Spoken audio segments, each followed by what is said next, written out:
big welcome to our listeners. I am Sharonjit Clare from the Arc Hub, one of the co-founders, and I am delighted today to be joined by Tony Shergill, who is the CEO of BritAsia TV. This is our fourth session with great leaders across the patch, and so without further ado, I'm going to kick off. Tony, for those of our listeners who don't know who you are, can you give me a little bit about your background? Have you always lived in the region, in the West Midlands, and your journey to becoming CEO of BritAsia? Sharonjit, thank you for having me, and really appreciate it. Yeah, let's kick off. I'm born and bred here in the UK. I'm very proud to be a British Sikh. My values from my parents have always been, show respect. Education is a very important part of your life, and always be humble and respectful, and try and be honest in every situation. Money will come and go. That should not be always your main kind of denominator in life. So I've always kind of lived my life not thinking about finance, but thinking about actually what can we achieve and what can we do for society, what can we do to leave a legacy. So my mind and thought process has always been around making and creating bigger things. So even my concentration at school was always about, okay, this is great, we're learning history, but what could we do in today's life? What could, we're taught about the past and some amazing stuff that's taken place in history. But again, my thought process was always about, well, what's next as a community? What next as a minority, as an ethnic minority? What else can we do to achieve and make a better path for our next future generation? Because if we look at our parents and we look at our grandparents, my grandfather fought in the Second World War, so my parents are very lucky to be given a voucher and come on the voucher system. But even when they arrived, they all arrived with £5 in their pocket or less. So technically, as Asians today, we are the story of the £5. So it does relate to finance and money, but that £5 now has actually, if you look at generations and you look at ourselves and what that £5 has brought, when it comes to terms of education, terms of positions, terms of business ethics, in terms of what you've achieved today in society, it actually comes back down to that £5 that they brought with them in their pockets to survive. And the difference was, it was a survival game. They had to survive to make sure that generations to come out, and ourselves, we're third generation here now in this country. My children are fourth and fifth. So again, it's amazing to see how far we've come. With going back to that £5, and I think if you instill that in your mind, that the struggle that your grandparents, your parents had to go through. And if you could turn that £5 into, and times it by 100, is that measured as success, or is it measured as success that you've kept their family traditions going, or you've kept their, you've succeeded and become a doctor, or you've done really well in a professional career, or you've been ahead of your game and you've been a great business leader. I think it comes down to a balance. I think it comes down to having all that collective together and working with that. And I think that's what makes great leaders. If you look at, I think it was the Times had an article and they highlighted Maharaja Ranjit Singh as the most greatest ruler in the world. If you look at Maharaja Ranjit Singh's history, we were the last rulers of India. So, we ruled Punjab all the way to Delhi, all the way to Afghanistan. So if you look at that structure, he didn't run it as a Sikh state, by the way. He ran it as a Punjabi state. The reason he ran it as a Punjabi state was because he said, if you're Hindu Punjabi, you follow what your religion is. If you're Sikh Punjabi, if you're Christian Punjabi, if you're Muslim Punjabi, there's no execution in his rule and his term. And again, there's lessons that you have to learn from this. And then obviously, you go back into history and you look at the 47, one of the largest genocides, 1 million people were murdered. You know, there's a lot of history and struggle within our society. It's not so the sacrifice, you can see where it comes from. It actually doesn't come from just when our parents came in the 50s. It comes from generations and generations. And if you look at the Sikhs, we're actually a new religion. We're only 550, 60 years old.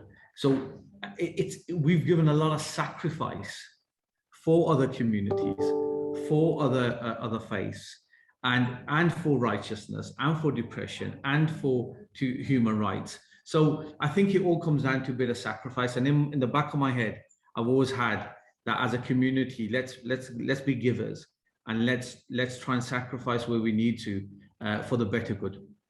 So I think what you're really talking about here, Tony, is what makes you who you are. Part of it is your heritage. The other part is whatever values your parents, your grandparents have instilled with you. You're very passionate about taking those forward into whatever you do. And has that formed part of your philosophy at BritAsia in the way that you run BritAsia? I mean, the purpose of my question was, how did you become CEO of BritAsia? So I'm hearing part of that journey is a pride in your own community, a sense of pride in wanting to take forward your heritage. And hence is that why you pursued BritAsia? Is that why you bought into it? I mean, my background obviously has been media, and I've been in media over a decade. So I launched the Sikh channels here in the UK, which was a kind of a community initiative, which kind of led me on to giving something back to the community. And that was my sole and whole purpose. It wasn't that I wanted to become a Sikh leader. It was more that I wanted to give accessibility to people who can't go to the Gurdwara, who can't, listen to God's name, and they could actually, listen to it in their own household. So it was more of giving back. And, my background's probably more predominantly property. I've been in property for many years. The opportunity came around to purchase BritAsia TV in 2017. I brought it with a consortium at that time. And the reason I brought the channel was because I saw that this brand is a household name. It's been on air for 15 years here in the UK. It's done a number of events. It's toured some of the biggest artists like Diljit Dosanjh, Satinder Sartaaj, and it's got the Punjabi element. It was a Punjabi element that really drew me to this channel, because if you look at it, it's the same Punjabi people that lived in Maharaja Ranjit Singh's Raj that still watch the channel. The Punjabiness is so important. 250 million people around the world still speak Punjabi. And this language, is it recognized correctly? Maybe not. Is it very confusing for others to understand what Punjabi means, because it's a culture? And I feel that, yes, the religious elements are very important to anyone's life, but I think the culture and the Savyachar, which is also important, and I think it goes in hand really. So again, I'll come back to that balance, and I think that was the main reason that now when I took over, we had sort of 100,000 audience watching us. Today, after 4 years, we have 1 million viewership a month watching us. And again, I think it's just that the fact that Punjabis are doing so well, they're coming into a lot of forefront when it comes to music and films, and just in general, we're just a very happy, very colorful, very sound loving community. So it's a positive sound, and it's a positive outlay. We're non-political. We haven't got news on 24/7 talking about a single party. We're not talking about anything that's going to upset any different community. It's basically people who have made sound from the UK, because Bhangra was originated in the UK. It was sound that came from India, and instrumentals mixed with UK sound, and that was Bhangra was born. So I think if anything, it gives us an opportunity to keep that kind of heritage and keep that the platform alive, really.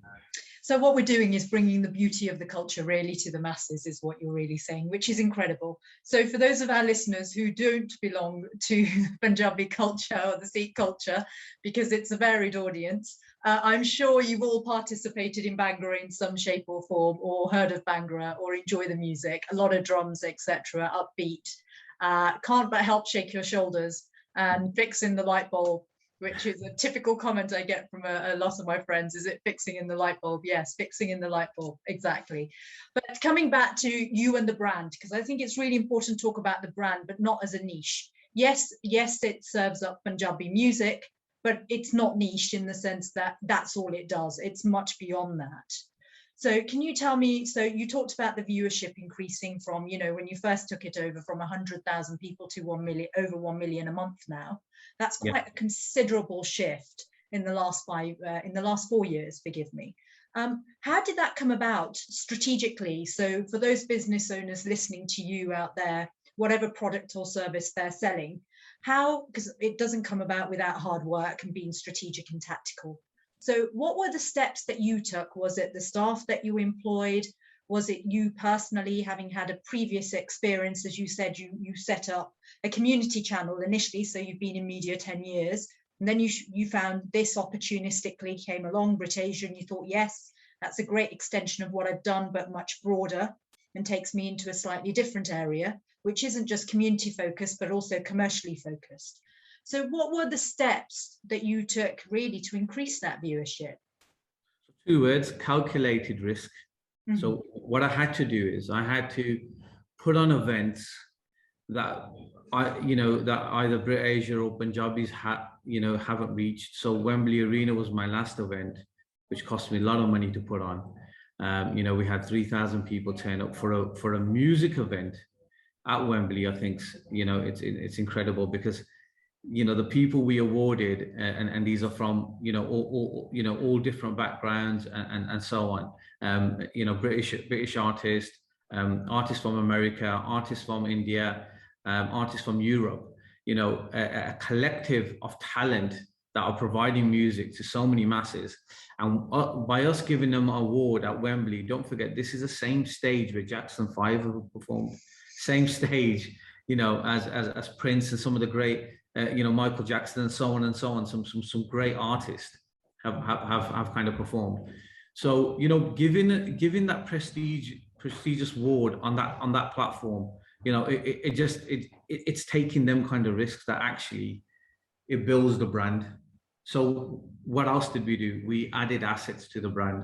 So we launched a Punjabi Film Awards, which again brought all the Punjabi actors, stars, films, directors, producers, and actually gave them a recognition outside of India, which they solely deserved.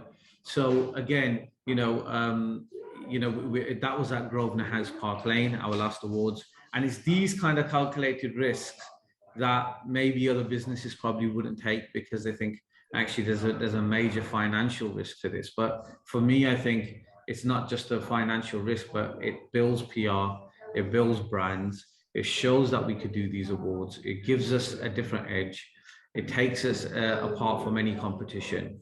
And I think, I think holding these kind of strategies and risks are going to build your business, and one of them will turn into something that will be a great revenue sort of income provider. Furthermore, within Brexit, we created a fund where we're helping SMEs, and what we've done personally is we gave £10,000 worth of business resources to the winners. So that's something we've provided ourselves as an organization within house. And then on part of that panel, we had a gentleman whose business has just turned into a unicorn, Ray Chauhan. We had Chris Woolhouse, who manages a portfolio of 100 million. We had Jat Kara, who looks after 5 wealthy private family offices in Mayfair. And again, so it's creating a panel that's so diverse and have a broad of people on there, and giving businesses opportunities. And these businesses are from all walks of life. It doesn't matter what communities or where they belong to, but it's just basically giving them a stepping stone. They go away with something. So that was our ethos and strategy. We've probably helped, over 30 businesses in essence, since we started the Pitch Fest. On top of that, we run our own academy in-house where we train individuals in media, which we have accreditation for, which is recognized by Channel 4, ITV, BBC, so the mainstream channels. So we run that, which is a bootcamp strategy, an upskill bootcamp strategy. We run it in conjunction with the combined universities and West Midlands Combined Authority. So yeah, again, it's just, would I have done this if there was no pandemic? Probably not. So what the pandemic did for us was actually let us take 2 steps back and analyze our positioning altogether. Instead of us creating content all the time for TV, because content is king, what we did instead is, in COVID time, we had the viewership because everyone's sitting at home and couldn't go anywhere. So that was fine. But we had people feeding us already with the latest music and the latest sound, which we had a backlog of. We then reevaluated our whole positioning and changed our whole plan to basically look at new innovative ideas that actually require and there's a demand for. And I think if any business succeeded within a COVID, hopefully they've only succeeded because they've had to adapt. And I think the word that every business should be thinking about, which was the key message, was adaptability, is what would have got you out of COVID and out of a pandemic. That's quite a few themes you've touched on within that, Tony. So I'm going to try and unpick a few of them, if I may. The first is diversification of your business. So you've touched on the fact that you have engaged on a community-wide level in offering media training through a boot camp, which is done in a collaborative fashion. Is that nationally, or is that across the West Midlands? Currently across the West Midlands, but we will be going national with it. You will be going national with it, super. And can anybody join? What's the criteria for people to sign up for that if they're interested? Yeah, so second cohort, it's going to be over 24. The first cohort was between 19 and 24. So the second cohort that we're doing will be 24 plus, and it could be anyone who wants to be upskilled. They could be working and they want to understand more about the creative and digital industries, and we'll basically give them the opportunity in a bootcamp format. And it's real live industry, experience, which will then give them we might even take them on, we might even give them employment, or we'll help them and try and get them into some kind of employment or a job interview. So it's a little bit deeper. We're not just here as a training provider, but we're more than that, because anything that we're doing live, we're letting them have an opportunity and being part of. And where will people be able to sign up for that second cohort, or is it yet to be announced? It's yet to be announced, so we're just waiting for the announcement, but it will be on our website just under Academy. Okay. So for those that want to look into what you've done with the first cohort, and also want to keep an eye open to sign up for the second cohort, so you must be older than 24 years of age. I presume there's going to be criteria attached to that, as you said, those interested in upskilling, but probably those that are unemployed or those that are in low-paid jobs, potentially looking to switch, I presume, is part of the criteria. Absolutely. Yeah, so I can't sign up, although I really want to. Okay, understood. I've been ruled out, no problem. I will find another way. Coming back to this then, so we'll ask those that are interested to please go on the BritAsia website and look under Academy for further details. Superb. Now, coming back to the other point that you touched upon, which was Pitch It. The Arc Hub, we were set up really to help bring together the ecosystem in the Midlands and nationally, and start the conversation going for businesses, because we believe very strongly there's an equity gap in the region. A lot of businesses have to go to places like London in order to raise funds. Yes, we have groups, but I don't believe they're coordinated enough in the way they need to be, or the businesses sometimes are not sure where to go to raise funding. So there's a whole group of issues. But coming back to Pitch It, which I'm delighted to hear about, and I had done a little reading in advance, as you know. Tell me a little bit more about how you started it and why you started it. I mean, you said it's open to everyone. It's not community focused in the sense of you have to belong to, the Punjabi community, the Hindi community, or whatever it is. It is open to everyone, irrespective of who you are, race, ethnicity, religion. Is it structured by sector? Is it particular types of people who might have a business idea in media, for example, it's structured for? Or is it for everyone? So whether you want to start a fintech, a property business, or whatever the great idea is it multi-sector? It's absolutely multi-sector. It's open to every business, and it's broad on purpose. I started it with a very dear friend of mine, Dr. Jack Darby, who originally came to me with his own idea, and then it basically and was pitching to me to invest in his medical app. And I said, look, why don't we just do this? This is an idea that we were thinking of. There's a lack of demand. I think I spoke to you and a few other business leaders at the time, and we were looking at what the gaps are. And I thought, well, look, we have the platform, we have the resources. Why don't we just see what the demand looks like? So the good thing there was that there was a demand out there. And look, I could tell you, we had a 16-year-old boy come with his father, and who's created a kind of a playing card deck, which he's been playing with friends kind of online over the during the pandemic. And I said, you've actually helped your friends without you knowing, and kept them engaged with playing this game, and they've been playing for I've played it myself, and it's quite interesting. But again, just to give you a kind of a synopsis, that it doesn't matter if it's that, or it could be a gentleman who's just been given the future funds from the government, £5 million, and he's got £5 million funding to open his first airline. And it's basically going to be, I think it was £250 to fly to India. So there's a variation. It could be from a 16-year-old all the way up to a businessman who's in his 50s, and he's launching an airline, which is a budget airline straight to India non-stop. So again, it's amazing just to see, from different backgrounds, different fintech ideas, and fintech's cool. It's really exciting.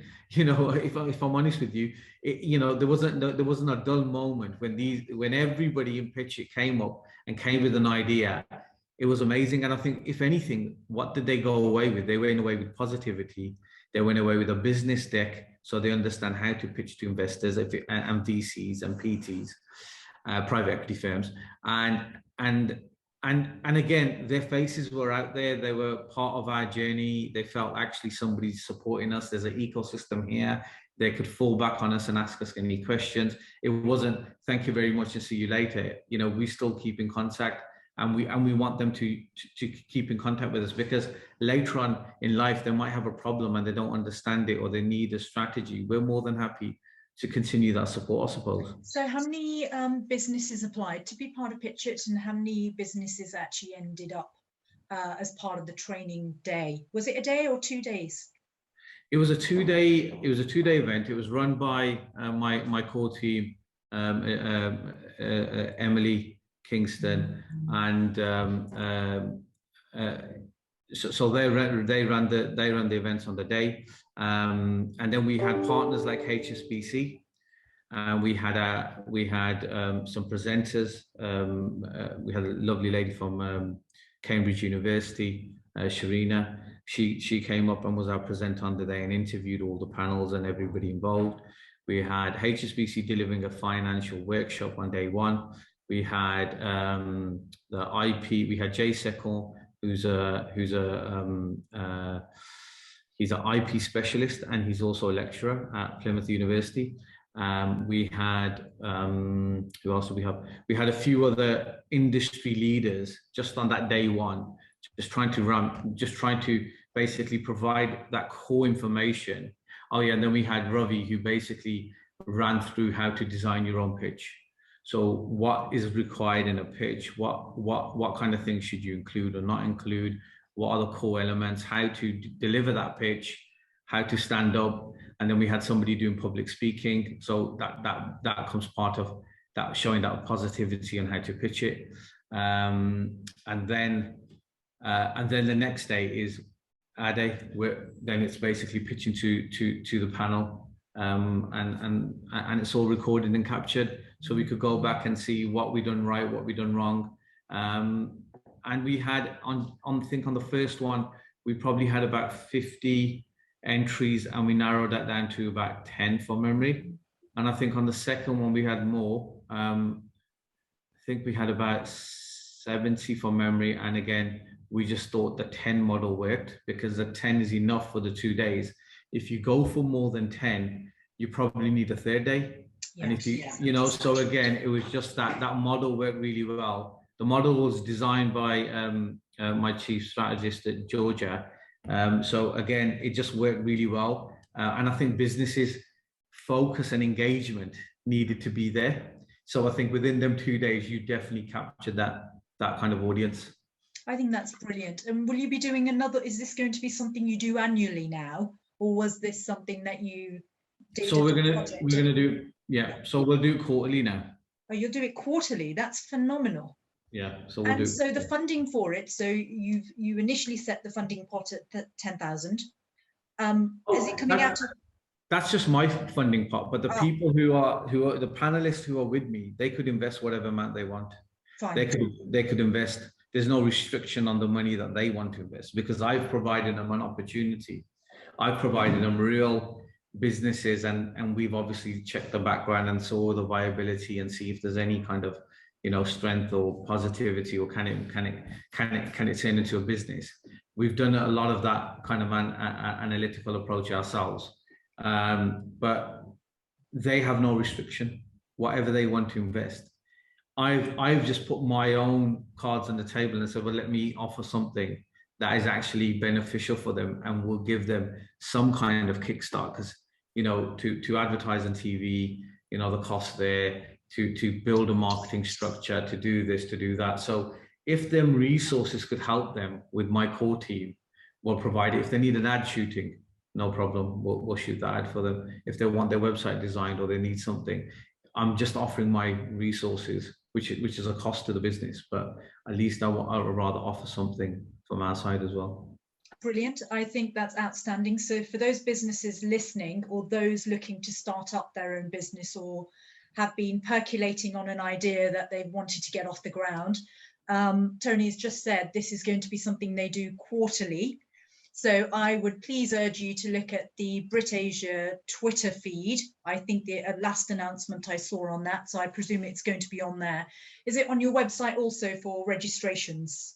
Absolutely, yeah. So we'll update the website and it will give you notification. We're just in talks with the Growth Hub at the moment. The Growth Hub want us to put something on for them. So we may even do that as our next pitch it.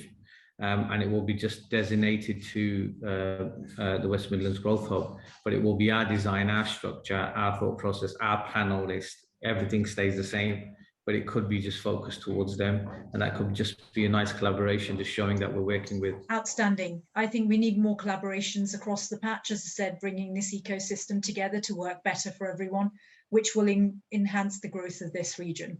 So that's two examples really of, whilst COVID has been ongoing and businesses have been forced to rethink what they will do and how they will operate, that you as a business, as you said candidly, your business is media, your channel has been running. So throughout the pandemic, as you said, viewership increased because people were at home. So you felt it was important to utilize yourself and your staff to do other things. And that was two examples of sort of things that you have been doing over the particularly last 18 months. There's another thing I picked up on, Tony, which we haven't yet touched on, that you've also been doing. I believe, I don't know how accurate this is, but you launched a mobile network in 2020? Yeah, that's right. So the other thing that we did actually launch was, by the way, within that pandemic, we worked with government as well to make sure the vaccination ads we worked with NHS. Right. So we used our platform in hence, you know, on a greater level, what we normally wouldn't do, just to make sure their messages were plugged, their messages were delivered to all communities, as we represent the South Asian community in the UK. So we pushed. We also worked with, we also done some podcasts around with Dr. Vardy, who's the head of public health in Birmingham.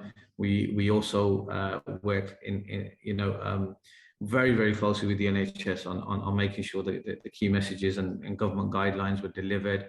They were all over our websites, they were all over our Twitter handles and social media. So that's definitely one concept that we, that was definitely something during the pandemic we actually stepped out and just kind of volunteered and made sure that kind of took place. Mobile network we did was, it was something that we launched with, the back end was EE, and it was a gentleman who runs an organization called Global, who basically offered us the SIM. But what I'd done at that time was I just thought, let's just offer the SIM cards to NHS staff. So technically, what we were going to do was we were going to bring out a mobile network, but we kind of changed the concept. What we're now going to bring out is a mobile network or a VoIP system for businesses. So we'll tag that within the pitch it. So any businesses that need any kind of a support or VoIP system, we could help them with that. So you're absolutely right, but it didn't go to plan as I wanted, because I felt that actually there's not you can't do everything basically. And I think, we'll leave the big main 5 or 6 to carry on. It's very difficult to compete with them. So very early on, I realized actually, it's probably not something, like I said to you, you have to try 4 or 5 different things. And some of them don't always succeed, but you have to be smart enough to pull back at the right time. And I realized actually this is one area where it's going to require a lot more funding, capabilities, infrastructure, staffing.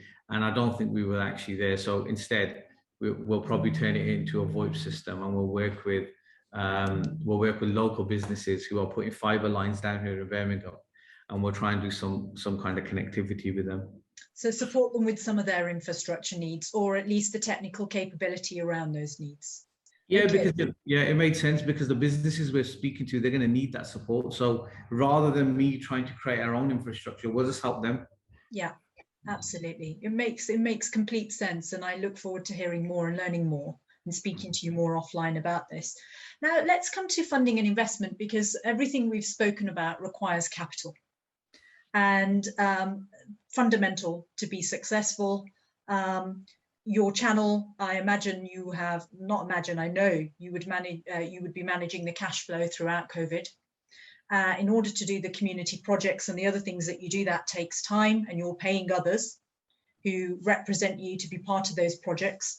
So funding and investment, let's go back to the beginning. Yes, you set up a Punjabi channel, which we've spoken about, and then from that springboarded to BritAsia, forgive me. So BritAsia, did you buy that on your own, or was that actually you said as part of a consortium? So how did you bring the consortium together? How was it you were able to attract investors? Because that is a challenge, as we know, with a lot of entrepreneurs, is sometimes they have the idea, they've done something, they've reached full capacity, they're looking for further funding or support, and they don't know quite how to do that. How important was your network in doing that, or did you do other things to attract the right investors? I think it comes down to track record, and then it comes down to actually looking at what you're looking to deliver. The other lucky thing was, actually, if I'm going to be honest with you, the brand was built, and the investors knew the brand. They've either watched it as they grew up, or they've been associated with it, or they've been to an award ceremony, or they've been to one of the events. So for me to sell the idea was quite easy, and I could appreciate for others it might be difficult if it's a startup or if it's a new concept and so on and so on. I think I was a bit fortunate where the investors were really, really good guys, genuine people, understand that how business ethics work, understand that you have to invest to grow, understand that actually there's a need and there's a demand. I get stopped when I'm flying out. Somebody will recognize me and they say, oh, my son dances to in the morning. It's great. Otherwise, how are you going to know about what this is, and so on and so on. So sometimes, it's great to see that kind of reminder. Or somebody will say to me, I went to one of your awards, it was amazing, it's great that you've done this. Or even some of the stars will just say to me, whenever I meet them, they were like, you know what, at least you're doing something here in in UK. UK is so important, and as you know, the people in India always see UK as a great stamp and a great kind of a value. So keeping that heritage and keeping keeping things alive here in the UK, it's a bit of a responsibility rather than us just trying to say we're running a business, because it's not just a business. No, it's beyond that. Yeah. Do you see what I mean? So carries a certain legacy with it, which I think is super important. I mean, you've downplayed your part here, I have to say, when you said, oh, it was an easy sell because the brand was there, and so I met some good guys. But you pursued them, didn't you? I mean, you took the opportunity to your investors, or did the investors bring the opportunity to you? No, I took the opportunity to them. They actually liked the concept. They understood that there's a market for it. There's actually a lot more we could do with BritAsia. We're probably running on about probably 50 to 60% capacity. And that's just because I like to keep the ship tight. I like to keep our team tight. I like to keep, things working really collectively, rather than we're going off on a tangent and we're trying to do 10 different things. And that's where things go wrong when it comes to financial implications, and you could just spend money and spend money. I think the investors have been really massively supportive. There's never been any issues, and hats off to them. And I think with time, what's happened is, in a population of 70 million people in the UK, I would say less than 50 people probably own a TV channel. So for us to still be on Sky, on the same platform as Sky Sports and Sky News and everything else, I think it's great to have that kind of individual niche platform that delivers something different. I just feel that we now need to look at different platforms, look at different delivery methods, look at creating our own films, look at creating our own series, look at the next kind of vision is, we should have our own streaming platforms. So again, the vision now for 2020 is absolutely something totally different. We've kind of fast forward. We had a 5-year plan and a 10-year plan. We're actually trying to bring that, all forward and trying to actually make sure it happens next year. How much of that desire to look at other formats has been driven by what you've been seeing in the market? So when we talk about Amazon, when we talk about Netflix, they've really changed the game effectively across media. Consumers being able to consume content when they want to, not fixed to a time. The type of content catering to all sorts of markets, all sorts of niches.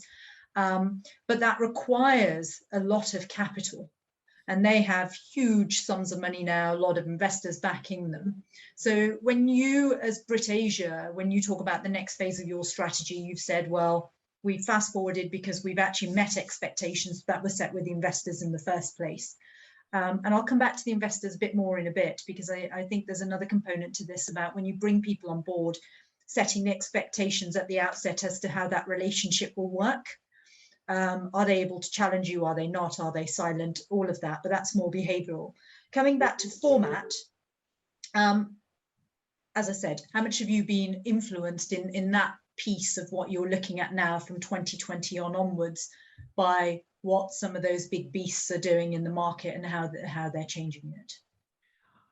Look, it's a good question, and we've got to be real and reality-wise. I mean, if you look at the radio industry, podcast has kind of definitely taken over that space, very, very demanding. If you look at TV and linear, you could say it's your Netflix and Amazon have come right up against it. Then you've got BritBox and you've got all these other new platforms being launched. I think because the UK is still very heavily regulated by Ofcom. Where and the budget still sits at around about £4 billion a year for TV linear. So that's your advertisement spend per year. I think that still exists, and that's still quite heavy. You also, I also believe Sky being probably still has around about 24 million subscribers. So still a very strong platform, brought out by Comcast. in the billions recently, and they're looking now to launch.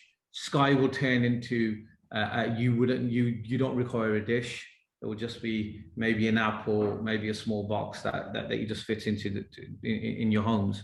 And I think they're moving into that kind of similarity. If you look at the Sky Q boxes, Netflix and everything else is available on there as well as YouTube. So I think it's making sure you're adapting to whatever their structures is. But I think as long as Sky Sports and subscribers are still on Sky, I think channels will still remain alive and take a small share of that media spend each year, and that media spend has to stay in the billions. But again, eventually, I think in the next 3 to 4 years, will drastically drop.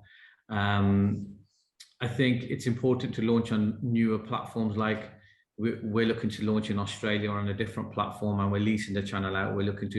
We've leased the channel out in India. We've leased the channel out in Canada. We've leased the channel out. So we've already thought about these structures. So they've already taken place. We're already looking at different revenue strategies. So it's not something that we're just sitting still. It's actually something we've already implemented, but we need to implement it a lot more. But we'll just change with the times. If Sky, if it means that Sky's viewership and numbers are dropping, is it an opportunity for us to go onto Amazon or shift onto Amazon? And the reality is people watch BritAsia just to see what the latest music is. That's the reality. So as long as we're probably still in that bracket and people put us on for background music, it's not the YouTube culture, because YouTube's very quick. The next song, and it gives you auto rotation. Where BritAsia, you know what you're gonna get. You put it on, you'll get your few little bit of ads. You'll get the songs, and it's simple. The latest songs are out there. See what's going on.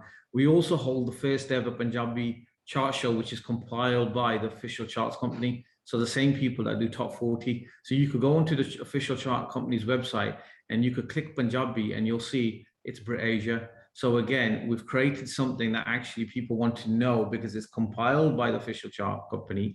They compile all the music data from iTunes, Netflix, YouTube, and all the streaming platforms. I want to keep in tune with what the UK audience are actually listening to. So actually, what you're really saying is, provided there's a demand for the product and there's a demand for the product that you deliver, the format by which you deliver it is really secondary. It's all about adaptability to wherever the market's going, which is tremendous.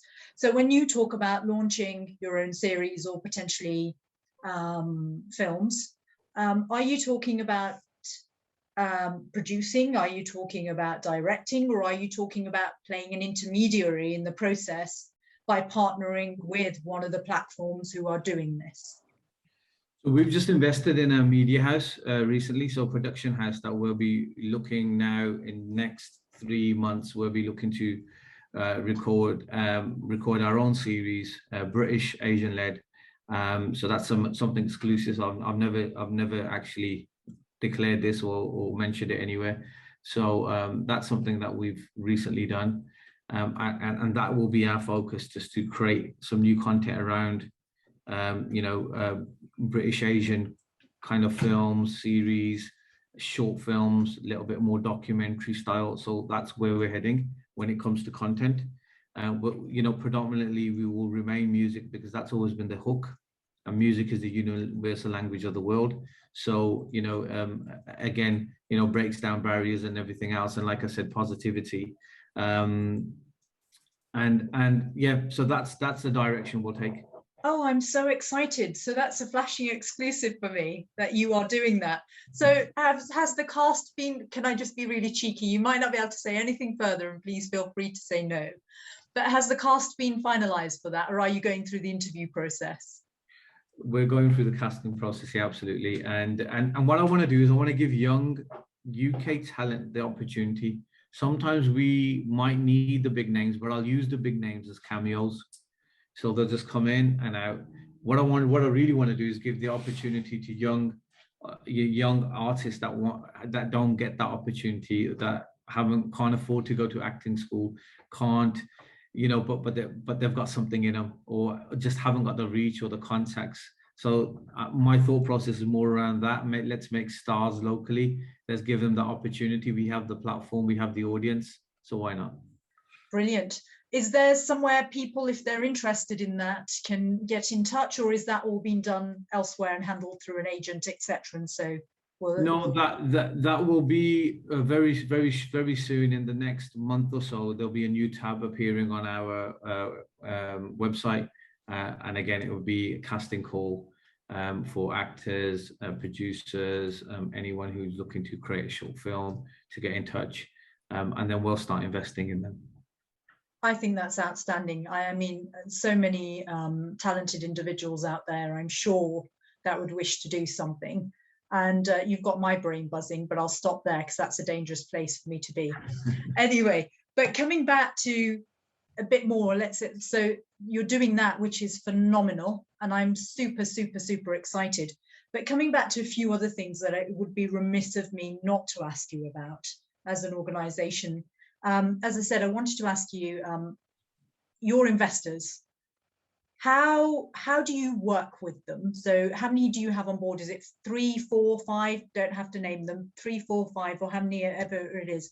How does that work? How does that relationship work? Are they silent backers, or are they individuals that are more actively involved in the business? How does that relationship work? So they're silent backers, and they're more about yes, they want to see they want to see a return of investment. Absolutely, any businessman would. And I think, they see that media is something that not many understand. It's a very, very niche market. Like I said to you, the numbers, less than 50 people own a TV channel in the UK. So running a TV channel is absolutely something, if you go to an accountant, it'd be very rare if an accountant actually looks after a media channel, but he'll look after loads of businesses and so on and so on. So to understand the infrastructure, understanding the times, the kind of energy you have to put into media, let's face it, in 2 minutes it's old news. It's not like technology with 2 months or 1 month. It's not usable, and the space and the speed that media you have to work on, it's just too fast. So you have to be on that level and work with it, and making sure you make sure you hit them targets. The other thing is, any kind of investment we actually make, we actually put back into the business. So give you an example, if I'm going to make £200,000 a year at the end of this financial year, it will go, instead of me putting it in my bottom line, what I will do is I'll go on and do an event, or I'll invest into a production house, or I'll do something else with that. So I won't just leave it on my balance sheet. The reason being for that is because if I have that profit, we have to keep going. There's no time to step back. It's not as if like I've got a contract that I'm making something for, I'm buying something in for 50p. I've got a contract in place where I'm selling it for £1. I'm making 50 pence profit, and it's a conveyor belt system. Media doesn't work like that. Media works like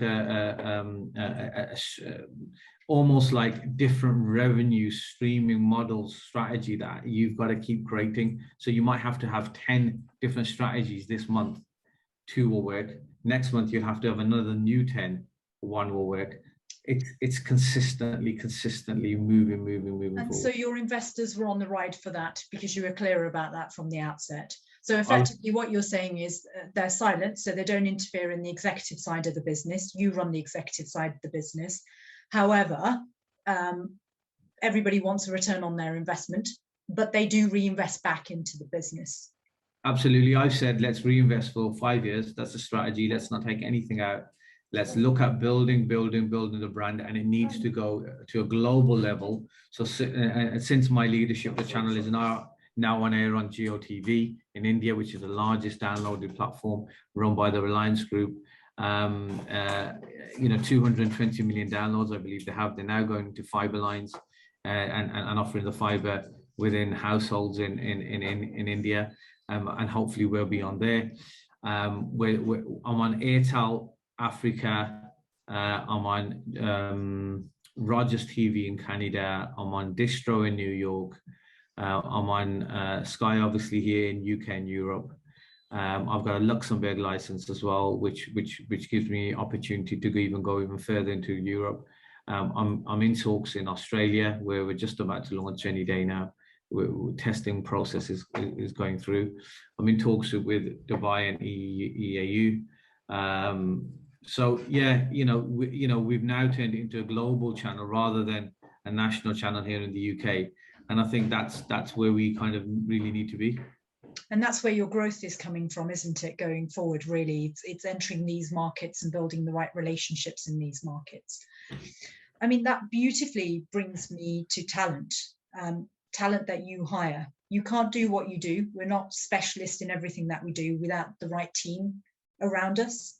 And what's really, it would be interesting to understand from you is, in terms of the team around you, did you inherit the team, or did you partly inherit the team and then built with the team? But what sort of expertise have you looked for in your desire to grow BritAsia in the way that you have and diversify? I'm always actually revamping the team. I'm always looking for new team members, because unfortunately it's about energy. You need so much energy in a TV channel that you can't sit still. So, I'm always looking for new talent. I'm always looking for new leaders. I'm also looking for better people who are better than me and know more than me in media. I'm always looking to learn. I'm always looking to, I don't run the business as, I'm the CEO and you must listen to me. I run the business as a creative industry. We're all creatives here. We're all innovators. Let's try and, I want my staff to feel part of the journey and feel part of the brand, rather than I'm saying I'm the leader here. It's a collective team effort. My team are my asset, so I have to listen to my team as well as obviously making that direction and giving that clear indication. Sometimes I'll make wrong mistakes, and I've made wrong mistakes, and they've been costly mistakes, because I thought, no, actually I might know better. So sometimes it happens, and that just happens just because of the heat of the moment. We're busy and you make the wrong decisions, and it happens, but you learn from it and you think, hold on, that your team are your assets. The people you've employed them for a reason. You must listen to them. And then I take time to think, and I listen to everyone's views, and then I think, actually everyone made a solid point. I'm going to go down this direction. So that's what I've started doing more of. I'm a very kind of a person where I don't want to manage anybody. So I will push that person to take responsibility. And I will teach people 5 things, not one thing. So that's always one key element for working with BritAsia TV. I want that person to go away, even if they've been with me a year and a half, they'll be able to tackle any job in the industry. Why? Because they've learned 5 or 6 different things. I have not let them just sit here and think that they could just do one thing. No, get up and do something else. No, go and arrange a meeting with that person. Go and do this. And I do that consistently. They might not like me for it, but what they're realizing is I'm giving them different skill sets. I'm allowing them to do something and take responsibility, because no other organization will give you responsibility like that straight away. In media, you can, because if you kind of make a mistake, it's fine, because we could always cover it, or we could always offer something, and we could find a route around it. So I want to make mini leaders. I don't want to just be a leader. I want to create mini leaders. I want their faces. Since 4 years, my face really hasn't been anywhere on TV. I'm the CEO of BritAsia TV. I'm hardly on the channel. Why? Because I don't believe it's just my channel. The channel's there for the community, for the audience, for anyone who wants it, anyone who wants to be involved in it. And I give people opportunities. And I think that's the mindset you have to have, especially in media, to kind of get forward and become a better leader yourself. You know what's refreshing, Tony? We all talk about giving employees the opportunity to fail, because it's only through failure we learn how to be successful. But not many organizations can truly do that, or give the scope to do that. And it's great that you've said, I've made multiple mistakes in the heat of the moment, or when things have been really intense, and you learn from that. I think the trick or the magic sauce for all of us, and I'm not sure I've mastered it, and I've met very few people who've mastered it, is the balance between failure and success, which is really fundamental. We are drawing to a close, and you've been very generous with your time, but I always end my session with thoughts around diversity and inclusion. Now, we started this conversation talking about our shared heritage. And so we clearly are, we belong to an ethnic minority, but that doesn't mean we don't have, broader views about the whole of what's happening within what's considered diverse and inclusive. So your thoughts on diversity and inclusion and how you embody that within your firm? I mean, yeah, absolutely fantastic question. So within my organization, I have a person who's a very diverse, actually, employment here. The face of my channel is a young lady called Rajdeep. So she's on the chart show. Thomas, who's a lecturer, looks after the whole academy process. I have Jack, who looks after my fund, who's a doctor. I have Georgia, who's an Italian who lives here in the UK. She's a chief strategist and looks at our whole process. I have TJ Lewis, who looks after our social media infrastructure. I have Emily, who runs all our events and puts the pitch it together. I have, who do I have upstairs? I have James as an editor. I have Gurdev as an editor. I have teams in London who are from a different mixed bag. I have Mo. I have Ahmed. I have, who else do I have? I have Faraz, who's part of my team.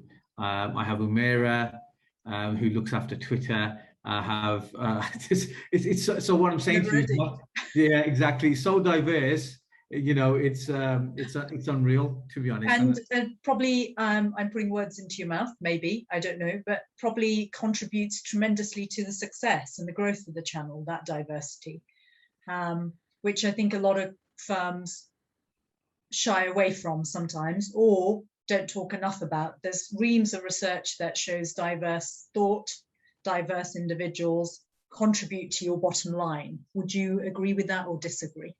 No, I agree to it, and I think it's so important to have. Look for us. We actually represent BritAsia. We have a British element to our employment. We have the Asian employment, and it works really well because it keeps us very kind of. Thomas will say to me, "No, you shouldn't be doing this," and I'll be like, "No, we need to do this. We need to get this out of the line," and there's a process, which is good because I will just think very totally differently and saying, "Right, we got to run," and he'll be like, "No. There's a stage here. There's a process. Don't worry. Let me speak to the creditors and so on, and we'll get it over the line." So it's good to just have different, because what I don't want in my organization is everyone agreeing with me. I want people to say, "Look, take it easy, slow down. We're definitely going to get it done, and things are going to happen." And I think you need different kind of people's work ethics, and you need different people's kind of vision and strategy, and it's just amazing to have different people in the core team. The person who's running my film industry is a gentleman called Jazz. He's a lawyer from a background, and again he'll be looking at bringing on talent. So we're launching now today. Well, actually just 2 weeks ago, he's now looking to sign and do a management deal. So BritAsia will manage young presenters and actually give the platform, to boost their profile. So we'll manage these individuals. If this individual wants to get a deal with Nike, well, you've got a lawyer who's now going to negotiate them terms and terms for you, who's now going to try and work out how that deal is going to take place. So again, that's something we probably would have missed. That's another bow to the string that we've just added. And I think that's really important moving forward, that we just need to become and stay professional. The one thing I will say, Sharonjit, is that it'd be nice to see more people like you and me on bigger boards, at the table, talking about, and sometimes it's not about pushing the narrative. It's just people thinking I could relate to that person. I could relate to that person. He's representing our views, or he's, I could engage with him. And sometimes, yes, it's cool to be diverse at the moment. I don't know how long for, but it's quite cool. So, hopefully it's here to stay. But it'd be nice to see, a lot more, ethnic minorities on stronger boards and making decisions. It's great to see so many within parliamentarians. It's good to see, businessmen have done so well and owned super hotels and built many property portfolios. But they've done that to build within their own, off their own hard work and their own vision and their own structure. When it comes to public and private sector, it'd be good to see, people like ourselves really on their boards. I think what you're really touching on there, Tony, is, and thank you for sharing your thoughts so candidly, by the way, but what you're really touching on is about inviting people to the table. I think that's been one of the things that has been raised very, very strongly in the whole debate, whether one agrees with it or not, and everybody is entitled to their point of view, and there's no judgment. But there is strong conversations happening about, when we sometimes hear certain individuals speak, they've been tapped on the shoulder with an opportunity. And the question already is, why that person and not another person? And there seems to be some sort of pattern where people from ethnic minorities or other protected groups, so not just ethnic minorities, but other protected groups, are not tapped on the shoulder so much, even if they are very talented, even if they are very successful. There is an argument out there, some feel they have to work so much harder to get the same opportunity. And I think the point here is about equal opportunity, as opposed to there be some sort of special train to get somewhere, which I would agree with. So on that note, can I thank you tremendously to have given us your valuable time, because I know how busy you are and your team desperately wants to get hold of you for a number of things. And so thank you. And I hope you'll join us again at some point. Wish you all the very best with all the endeavours that you have on the go. For those of you listening at home, thank you so much for joining us, and we'll catch you on the next episode. So have a great day and goodbye.